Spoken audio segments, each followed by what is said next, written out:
todos y bienvenidos a este nuevo episodio de Digital Download. Oops. Good afternoon, good morning, and good day, wherever you may be joining us from.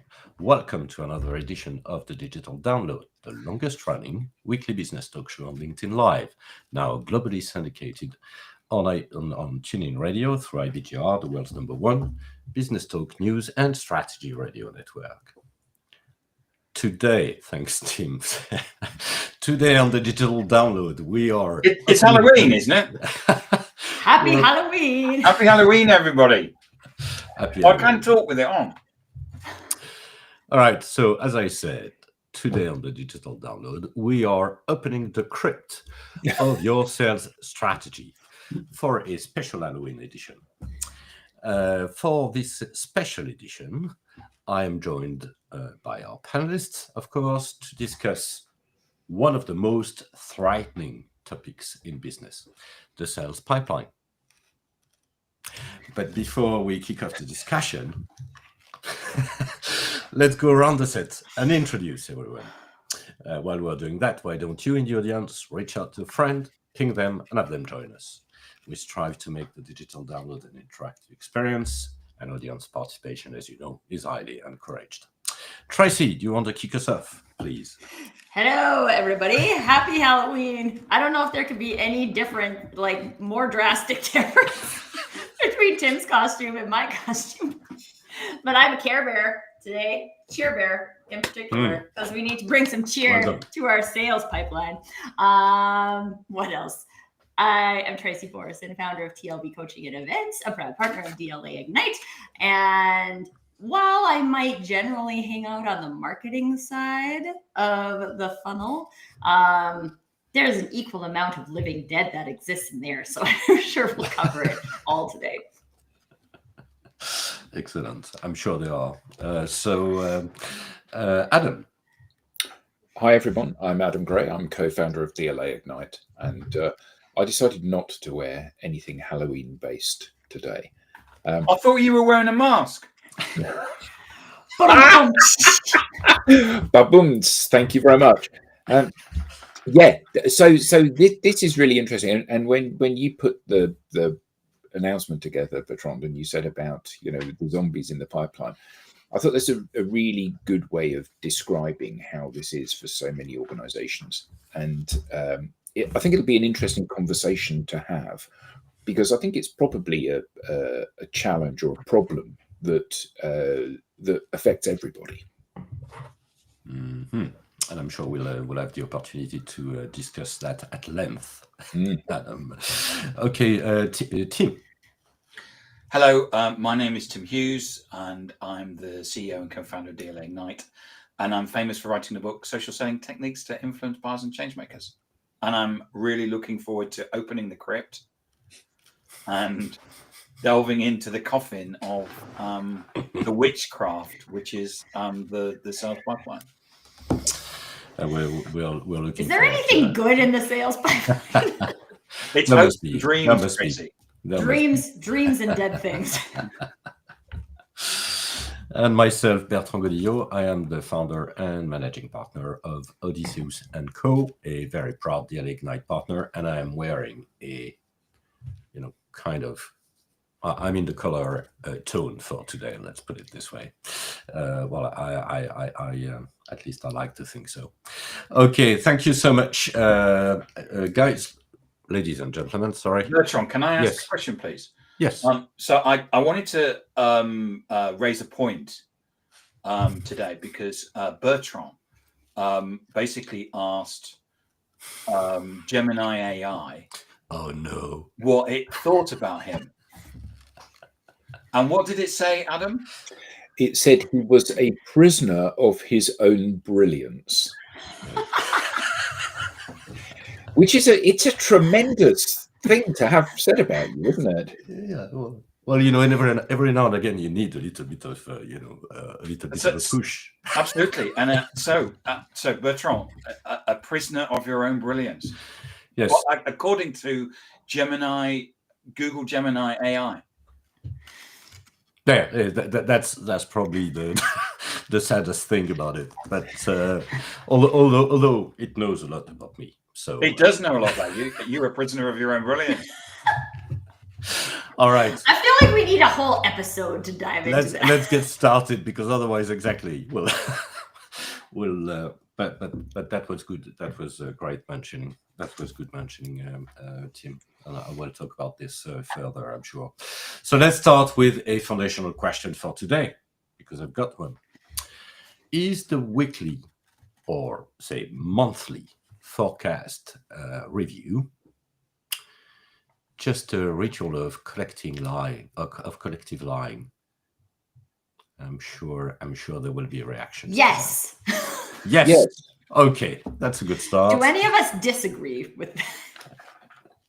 No, and I think it's all to do with the the expectation, isn't it, of the sales function within an organization. So, we get on a call. I'm expecting you to have X times pipeline coverage for your number. So you are obligated to come up with stuff that is not going to be factual. I can't imagine that many salespeople say, yeah, I've got one thing in my pipeline and I'm pinning all my hopes on that, even if they're 100% confident it's going to close. And I think that to say, here are 20 things I've got and they're all at like 20% is fine. But when the line manager pushes and says, okay, so what have you done with this? Where are you at with this? What conversations have you had since last week with this?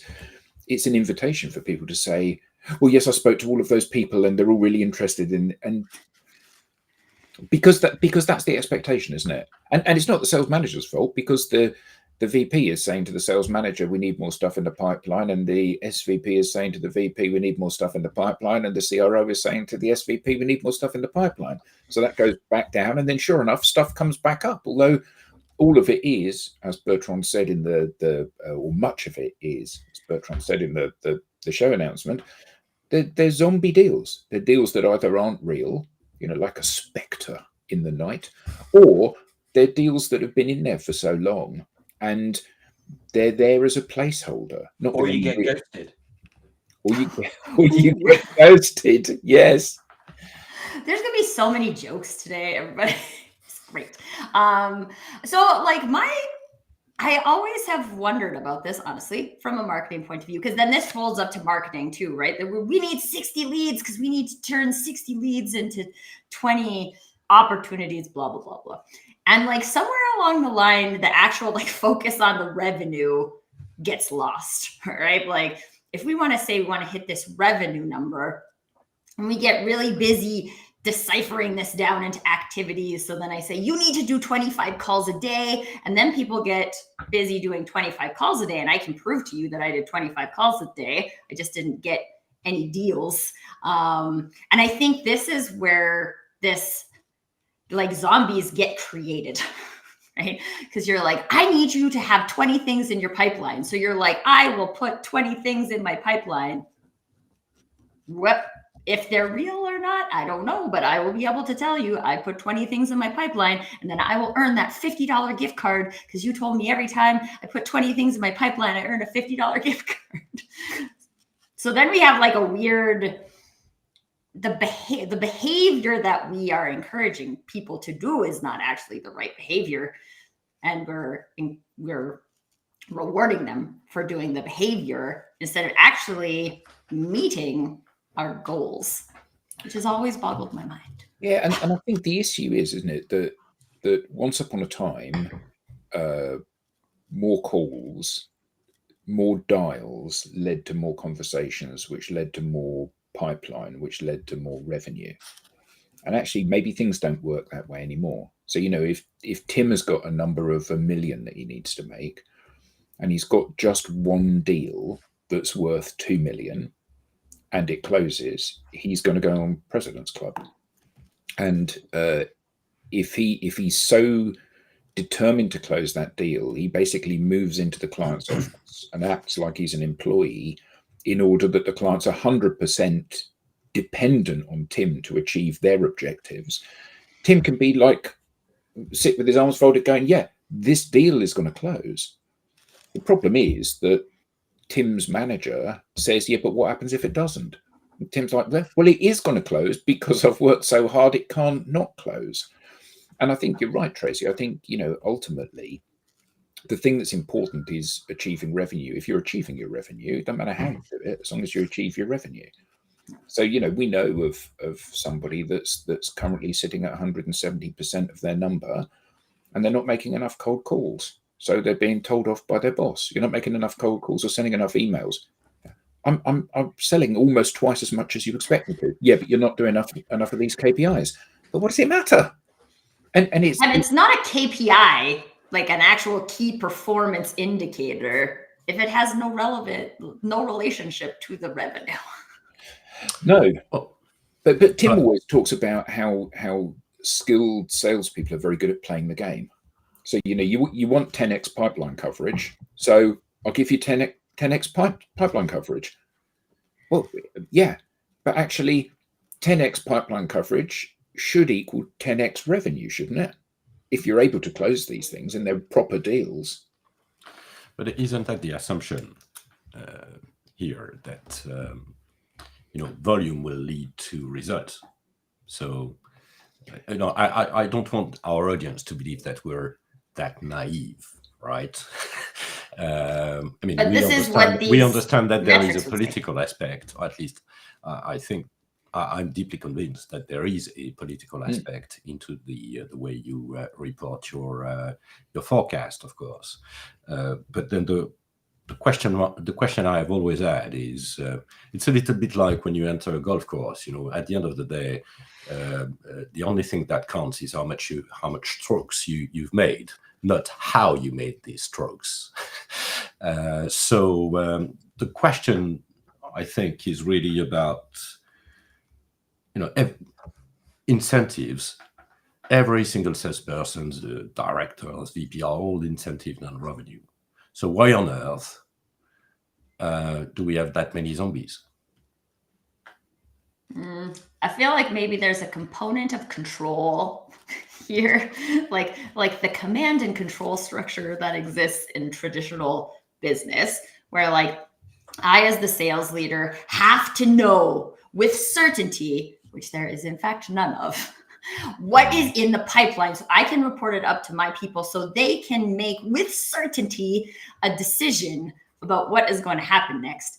And I mean, even if I had the best intentions as a salesperson and I haven't been rewarded elsewhere to over exaggerate my behavior or put zombies into my pipeline, which we've already talked about, then unless if you're a sales leader and you've got 10, 20, 150 people underneath of you who are responsible for selling stuff, if I'm supposed to control what they do, I have to see what they do. So then I need you to put it in the CRM so I can know what you're going to do. But then if I look at that month over month or year over year, I know that these are lies, but we just keep putting them in there because I need to control the uncontrollable.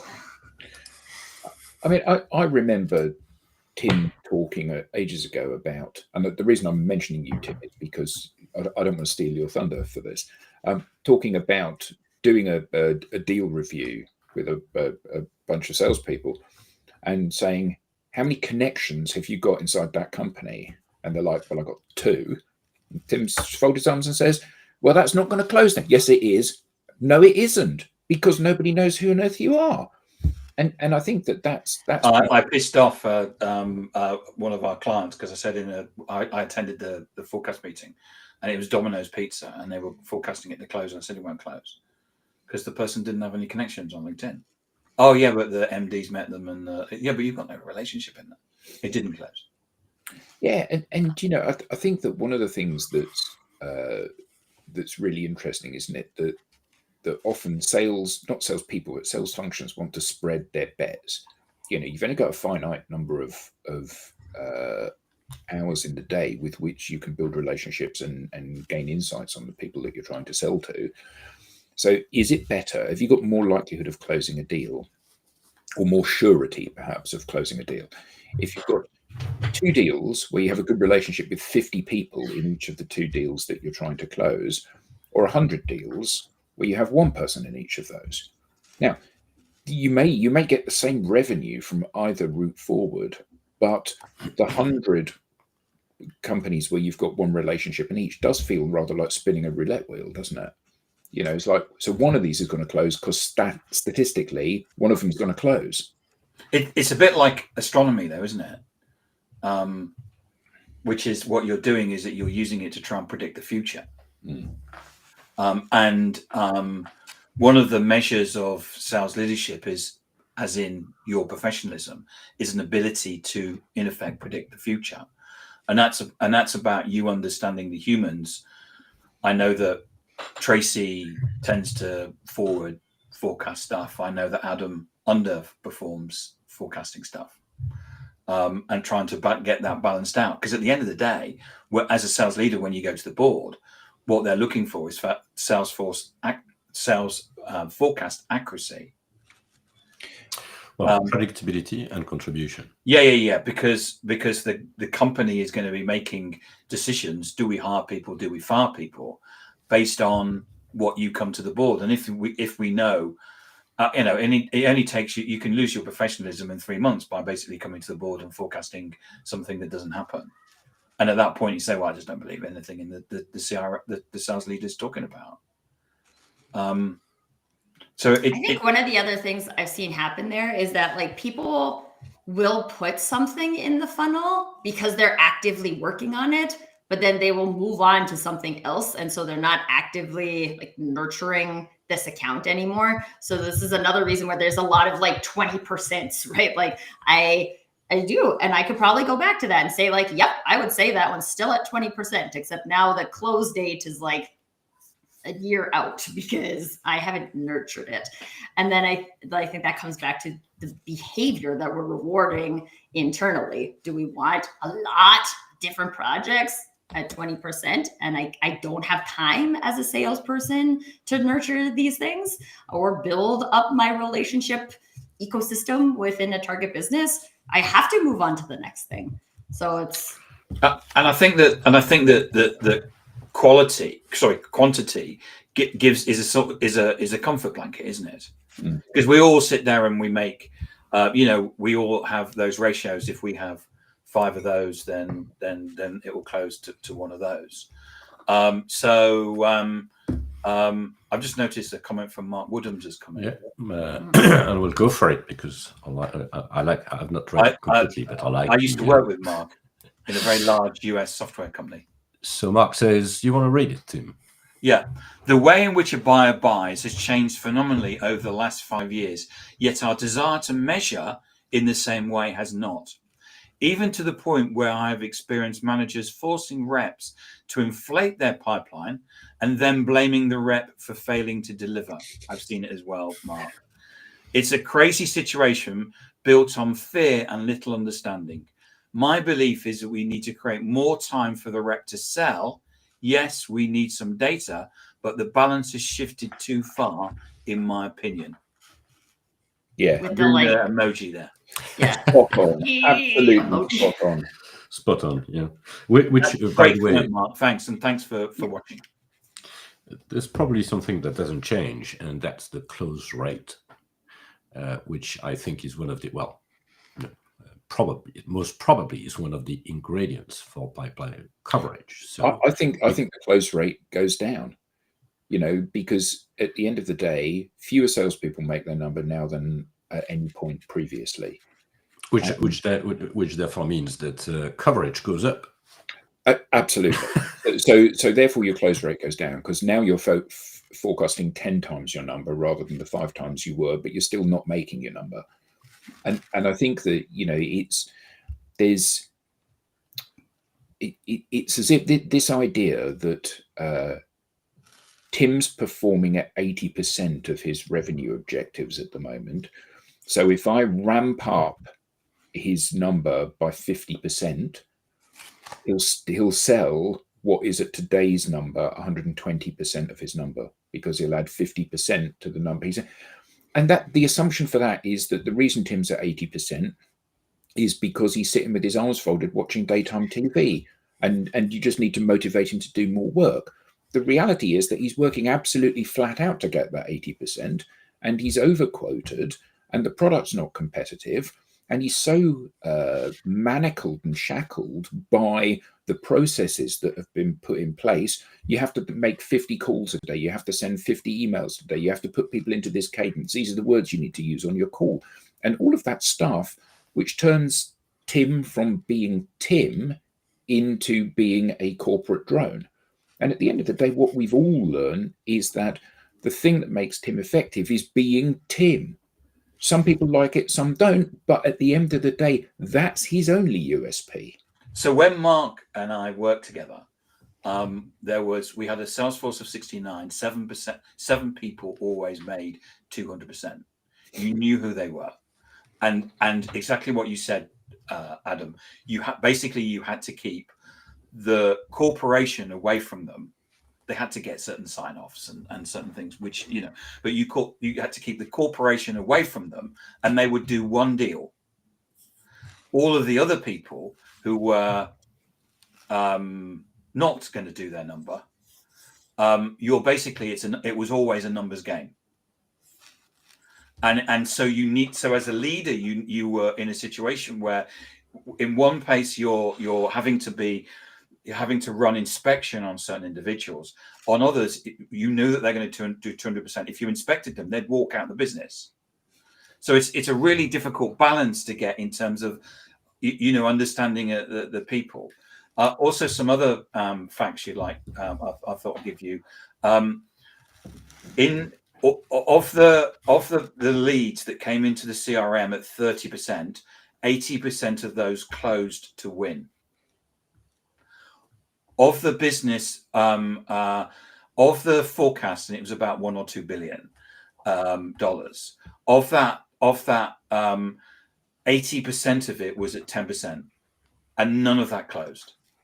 And in fact, 80% of that stuff that was at 10%, what happened was that they changed the calendar it's going to close the last month of the last quarter of the year, and they didn't, and they would just change the date. It's going to change the last month of the last quarter of the next financial year, and so you've got this.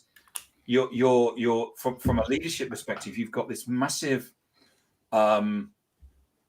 change of all the things, of all the plates that you need to spin, the different types of people, the way that people work, and the RevOps, the move toward RevOps today can be good because you can work out so why do 80% of the stuff that comes in at 30% close to win? Well, because the salesperson had gone out to the client, they'd had a meeting, maybe even actually had a demonstration, and they actually have a good visibility of the path to close. At that point, they would put it in the CRM. So it's about understanding some of these things. And one of the things that we implemented, because we had to run a 95% accurate forecast, 95%, because of the fact that the corporation, you've got to remember, the corporation reports to the NASDAQ. You get your forecast roll on the NASDAQ, your shares tank, and everybody's really annoyed. So what did we implement? We implemented social. Because what we did, any deal over 500K, there had to be a line in social, because what you would do is basically smoke out any of this. Is it going to happen or not? Because we knew if there was a deal over 500K and it was going to be happening, and you'd have the salesperson, the pre-salesperson, the sales management, you would see a discussion taking place. On the deals that were over 50, I remember, I'm not going to mention the person, but they had a deal for Barclays. Oh, is it going to close? It's going to close. Is it? Yeah, $500,000. Yeah. There was no discussion going on so you knew that there was no pre-sales work on it. You knew that the salesperson was just out having lunch or something like that. So it's an amorphous job in terms of looking at that, and looking after 69 salespeople and working out how are you going to get do the number. Sorry, I just I share that. No, but I Tim, think that's really interesting, because I think that one of the issues is that the interrogation of each of the deals. So, I've gone and had a call or a conversation with company X. They said that they were really interested in our product, therefore I'm going to forecast it. So the fact that one person has said they like it is a million miles away from me being in the deal and things going to necessarily happen. And I think that unfortunately, what the sales manager doesn't want to hear is from their reps that I've actually got no deals at the moment. I'm working on these 5 companies, but there's nothing I'm comfortable forecasting yet.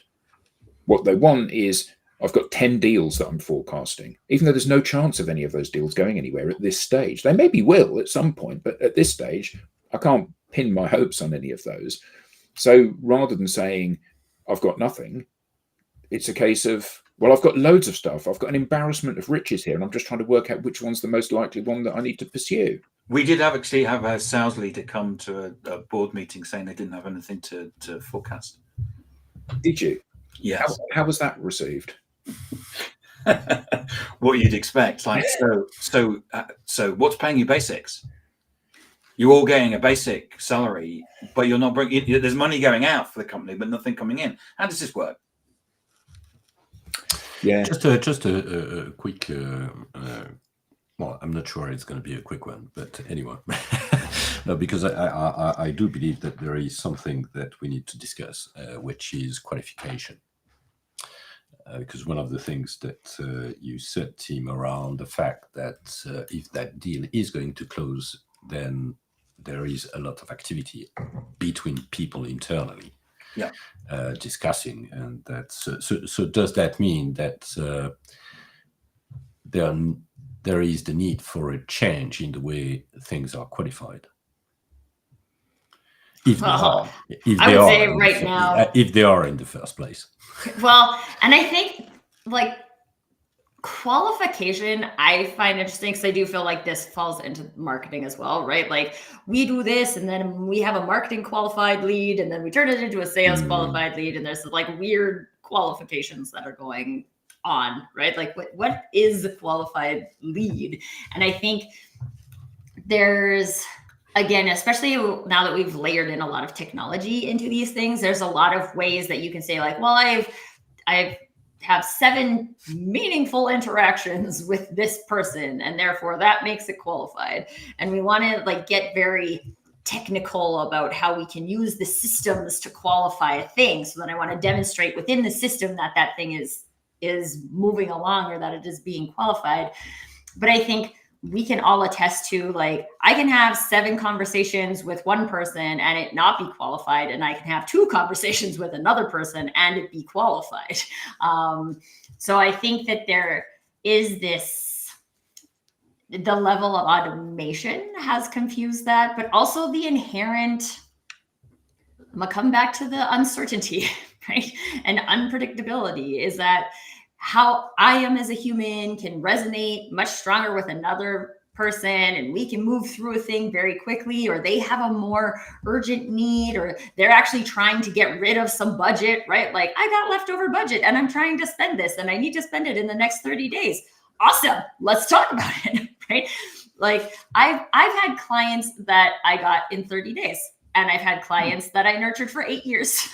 Yeah, but I think that's the crucial point. I think that qualification, since the advent of social, I genuinely believe that qualification is not in or out, but now or later, because you now have a vehicle to talk for an infinitely long period of time to a prospect and show them your thinking and show them all of the reasons that they should buy from you without annoying them. I send you my weekly newsletter, and actually after 3 episodes, you just unsubscribe because it's boring and you don't want to hear about that. But on social, I can show you this stuff which you can read and engage with should you want to, and not if you don't want to. So the question is, at the very beginning, when you're targeting individuals or companies, you need to ask the question, are you a perfect fit for my business? And am I a perfect fit for you? And if the answer is yes, then you would be a perfect thing for them to buy. They maybe don't have budget this year. Maybe they're going through a reorg. Maybe they're moving the structure of the business. Who knows? It could be it could be under contract to another supplier. But at some point down the road, the deal will surface. So connecting now in the way that you would if it were an active deal where you're connecting to lots of people within the organization, and you share content that's going to be interesting to them, that is fun, entertaining, shows you in a good light, shows that you understand what it is they're doing. Eventually, you will have moved them to a point where you seem like the obvious choice. And I think that fundamentally, the thing that we do wrong from a sales perspective is, are you going to buy from me today, Tim? No? Okay, well, that's the end of the conversation then. And then 3 years later, are you going to buy from me today, Tim? No. And actually, there's that huge period in between when I could have kept nudging Tim along, looking better and better in his eyes, but I chose not to because I thought, you're not going to land this quarter. And I think that this short-termist view that we have, particularly when many big complex purchases have got an 18-month, 2-year sales cycle. So it's like, well, clearly, I've only just phoned you up and had a conversation with you for the first time. It's unlikely it's going to land this quarter. And yet still that's the expectation. And I think that to go on that, because I know, Tracy, you talk a lot about nurturing. The nurturing process has got so simple now. Because, I remember having a big spreadsheet because one of the things, you go back to the beginning, we're always having, as a salesperson, we're always balancing our time. Do we prospect or do we close? And sometimes, as you said, Tracy, what we're doing is that we get told we need to be doing certain things and like you need to prospect more when actually we need to be closing. Right. And we get told to do stuff, whereas we get told to do stuff because what's happened is that we've taken away the ability for salespeople to think. So we don't think for ourselves now; we just have to do. And so in the old days, you would have, you would be nurturing things, and I would have a spreadsheet, and it would be, today I'm going to be doing that. So I'm basically, hello, Clive. Yeah. So where are you? Yeah. We said I talked to you 6 weeks ago, and you would just go. Now I nurture my people all the time, because I'm posting stuff on social. And so the nurturing process is just so simple. And constant, isn't it? I can see you're constant. I can see you're constant. Yeah. Every single day. So I never forget. Before, you're ringing up Clive. He said ring back in 6 weeks. He said, well, I won't ring him back straight away in 6 weeks because actually it's sure I'll give it 8 weeks. How's it going? No. I'm actually nurturing Clive every single day because he's actually seeing. Oh, there's Tim Hughes. But I also think, I think we can, similarly to how we interpret qualification, we can also misinterpret nurturing. So I think, because this is very common now too, right? Like if sales is like, oh, I reached this person, they're not in market today, I'm just going to put them in the email list, and marketing is going to nurture them.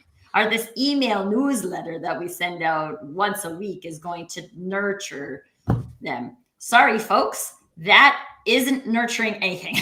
No. I'm going to stand here right now and tell you, if you put a cold lead into an email list, it's not nurturing. It might be maintaining a touch point. Well, it's more likely to be neutering than nurturing.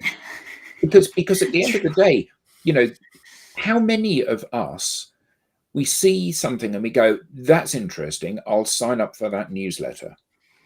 And then we glance at the first few newsletters that come, and then they become an annoyance, and we either unsubscribe or we just simply block them out because we haven't got time to read them. Even though at the point that we added our email list, email address, we thought this is really valuable stuff. So the point is, we all become totally turned off by that constant stream of you telling me what's going on in your life. It's an oxymoron. It's never a newsletter is never useful and interesting because it's about you talk about yourself. You don't talk about me. You talk about, oh yeah, we've won this thing. I don't care. Yeah, but Tim won a trophy last week. Oh yeah. So here's a photo of Tim with the. And we were at this trade show. Here's Rachel from accounts She's won a she's won something. Employee of the month. Like, no, and the thing from a marketing point of view, again, a thing that confuses me is like, we all do this as consumers, right? We sign up for an email list, and then usually we get the thing that we wanted, and then we don't do anything else because we don't have a relationship with that brand, right? Like, don't open your emails. And I probably don't even opt out because I don't care that much. I just delete your emails every time I get them, right? Like, is that what we're going for? No, this is not. So if we know that this is the basic behavior of humans at this point with email, there are things we can do with email that would kick people out of that. But a nurturer only exists if you have a relationship to nurture. I think you get it spot on there, Tracy, that nurturing is about relationship. Mm-hmm. And that's and when you have a newsletter, there's no relationship, is there? It's what I'm doing is I'm outsourcing, and somehow or other, I think if I'm moving it from my plate to yours, it's your job. Or And that I then am I like can complain deluding about it when you myself. don't do it. I'm deluding myself to believe that I'm nurturing people. Yeah. Right? Like, I'm gonna put them in this list and they're gonna get my 7 email series of things, and it's gonna move them from liking this one thing that they did into buying a thing. Has that ever worked on you? We've just had a comment from Dr. Dale Charles. Hi, Dale. Good to see you. Since AI has come into sales, I get a lot more cold emails. Yeah, so do I. And the majority of these are completely irrelevant. Yeah, spot on. And they have not even looked at my job role, offering things to me that have nothing to do with me. Yeah, I got one the other week saying they could. Yeah, exactly. I got one the other week saying that they could turn my expertise into my first book. But you're probably in their forecast. Yeah, well, I probably am. I didn't accept their LinkedIn request, so I was not. But that doesn't mean you're not in their forecast. No, absolutely. They probably hate me. But I think this is the thing too, right? And we assume that these tools make it so easy for us to do the things. And while I think there are opportunities to use technologies to nurture relationships, so like, how can I find out information about like what this person is talking about? Oh, maybe I can go to their LinkedIn profile and I can see what type of thing. Like, technology can enable these things, but it only enables what we bring to the table. If we bring innate curiosity to the table, then it can enable that. If we bring, I have to fake a bunch of stuff to show that I have these numbers, it can do that too.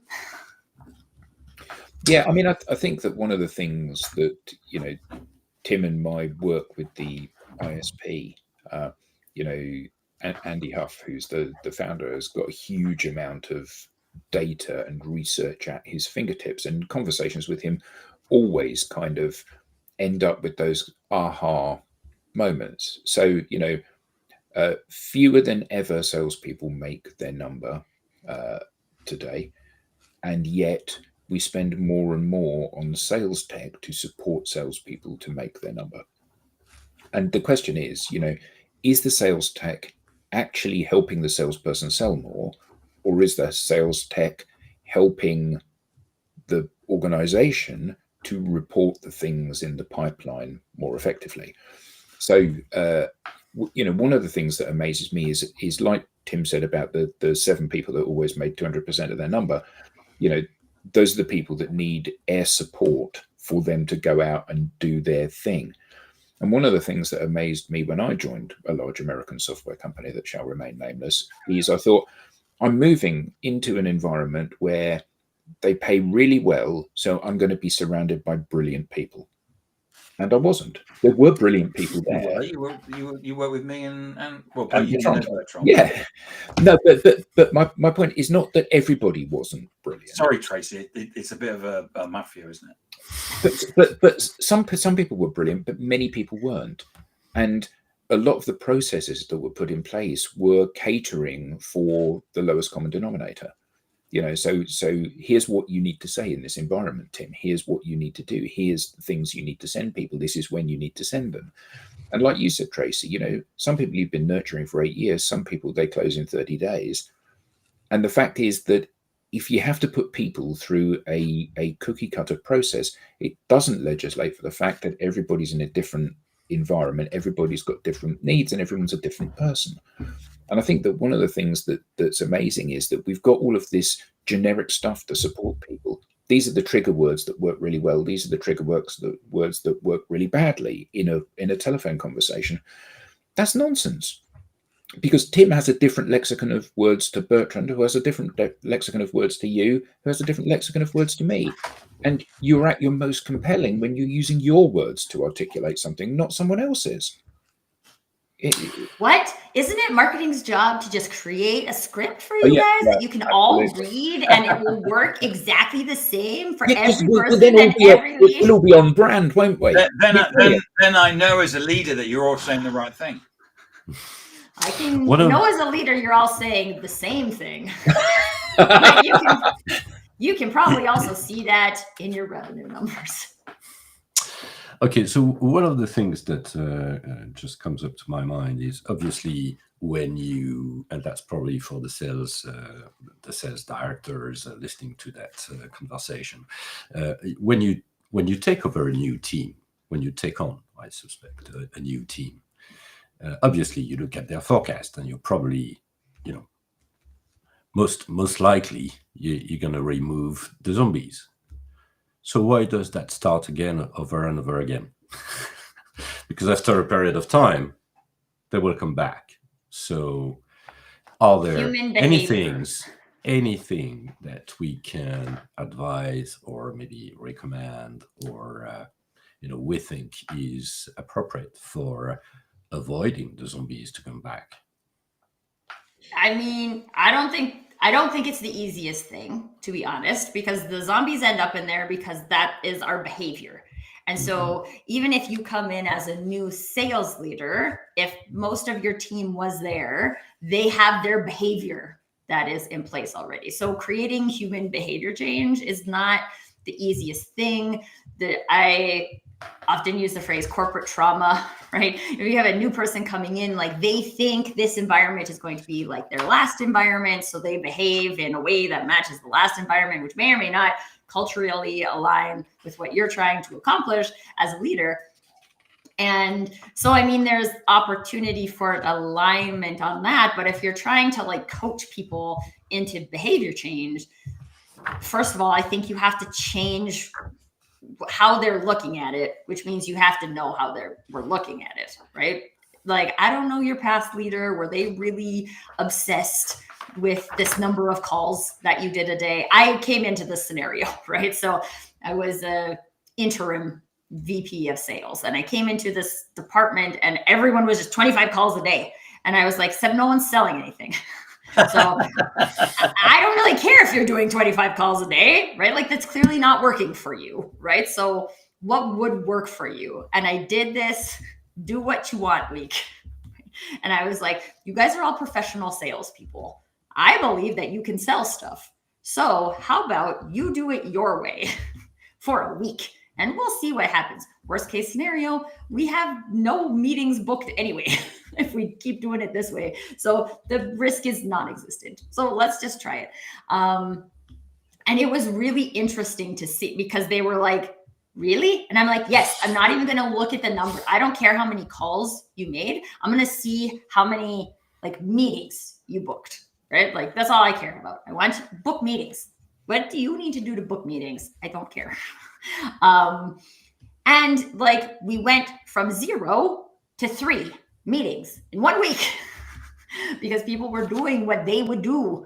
And my boss didn't like it. And she was like, why aren't we getting 25 calls a week? And I'm like, I'm sorry, don't you see what happened here? Like we actually moved things through the funnel, but okay. But this is where that like, how is the pressure being put on them and how can you release that pressure so they can actually do something that might work differently? And then there's also additional layers of that depends on the size of the sales team that you're managing because everybody's got, like Tim said, there's some people who will just, if you let them go, they'll do 200%, right? Like, good, great, go. And there'll be some people that are like, I don't know what to do. But part of this, it requires somebody to put their foot down and say, No, what we need to do is the things that are actually going to make a difference. So, yes, traditionally a KPI has been how many calls have you made, how many emails have you sent. That doesn't work. There's little or no correlation between those anymore. What matters is how many meetings have you had, whether that's virtual or in-person meetings have you had. So that's what we need to be driving for. That should be the first measurement point. And if you're not meeting your meeting quota, then you can look at, okay, so what are you doing to drive meetings? Because that isn't working. Okay, then you need to do more posts, more calls, more emails, more whatever. But if you hit your meeting quota, then at least you've got a starting point that means something. And I think that so often, we're in this situation where people are playing the game. The salesperson, the sales manager, the sales leader, they're all playing the game. And like when Tim said about Domino's Pizza, it's like, this is going to close. How many relationships have you got? How many calls are you having? How many people are you connected to? Well, I'm not actually connected to any. Okay, well, and that needs to go through to each of those deals. You tell me this deal is an opportunity. Where are you at? Well, I've sent them 3 emails, and I know they've opened them. Okay, that's not a qualifying measure. But for many people, and I guess that in the absence of anything else, it's better than nothing. Some of it is to do with measurement, isn't it? Because I think, as Mark said, we've become obsessed with measurement. So in the example where that person is 170%, but they're not making enough calls, it's a CRM vendor. And they're able to measure the number of emails they put through the system. So they measure it. Rather than thinking, because of course the view is, if I can see that everybody's sending 20 emails or making 20 calls, that's activity. Therefore, that's going to turn into revenue, isn't it? No. And so yeah, it's and that's, I think, we often see that imbalance. And we've seen lots of stories of people that have talked about and measured input rather than output. And again, that's because, as Mark said, we've got sales leaders now that are running their sales teams through dashboards. Is that a good thing? Yeah, because you're in the red, Tim, because you haven't made any cold calls this week, and that's really bad. And it's Friday, and you've not made any cold calls. What do you mean you've had 27 meetings? I don't care. You've made no cold calls. And actually, that's the problem with the dashboard, isn't it? It's like giving someone a brochure and going, well, you've got everything you need to know to make a decision to choose me now. The world doesn't work that way. Yeah. I want to just I know we're getting to the end of the show, but there was something that came up for me earlier too, in this concept of the pipeline, about how we're trying to use it to predict the future. Like, we're fortune tellers and we're not. Okay. So there's things that we can do in like relationships that we can build where we have more confidence to say, like, yes, I feel a connection with this business. They clearly get that I can like solve their problem, right? Like, I've had enough conversations with them to know that what their problem is and all of these different things. But I think there's an opportunity to also flip that to say, like, this isn't about predicting the future. It's about creating the future. We want to create this business, right? We don't want to predict what's going to happen. That's guessing, right? Like Tim said at the beginning, it's astrology, right? We're going to leave it to the stars and it's going to predict. No, that's not a thing. Right? But there are things we can do to create the future. And if we do want to look at those input things, which I think are important to look at, I'm going to say, like, what are the things that I'm doing that's creating deals? And if I'm not doing activity that's creating deals, then I don't care about the activity that's not creating deals. I definitely don't want to scale the activity that's not creating deals. Right? I want you to do the activity that's creating deals. And if we were looking at this from a technology perspective, then wouldn't it make sense for each individual salesperson to get like a profile of things that they do that creates business, and then we find ways to better enable those things, right? So I want you to spend the majority of your time creating. Do sales leaders know what activity creates deals? Because I don't think they do in the modern world. I think I think people have a very strong idea of what they hope or what they think or what used to create deals, but I'm not sure that it does anymore. It's the big discussion in marketing, isn't it, Tracy? Attribution. That was a piece of inbound. Well, was it? They came. Well, and at the end of the they day, came to an event and they know Charlie in accounts and attribution, like you said earlier, Tim, is never one thing, right? So yes, it might be one social media post that prompted you to connect, or it might be that, oh, I saw you at this show and then we got into a conversation. But attribution is never one thing, right? Like no one saw your booth at the show, not knowing anything about your business, and talked to you once and bought your thing, right? It's not how it works. And so even when we want to look at attribution, there's never one thing that is the magic attribution thing. If we just get everybody to open 20 emails, then it isn't magic like that. It is a combination of activities. And so how can we look at how the combination is delivering or not? Quite a number of punchlines today, but I'd like to thank Tracy for the let's go and do what works for you. Do the thing, and also you can only nurture a relationship. I like that. Yes, and that one was, and I think at the end of the day, maybe you will have less zombies if you also build relationship with your team, because at the end of the day, that's what will lead to them making what works for them, if they feel the trust and probably the freedom to do so. That was really great. Again, that was a great Halloween session. And I can't leave you without our newsletter.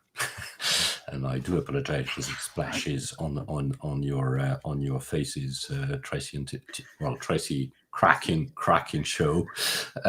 So don't miss an episode. Get the show highlights and the beyond the show insights. And reminder of upcoming episodes. We'll have a great one next week. So you may scan the QR code on screen or visit us at digitaldownload.live/newsletter. Well, thank you, ladies and gentlemen, for this great session, and see you next time. Thank you very much. Thanks, everyone. Happy Bye, Halloween. everybody. Bye-bye.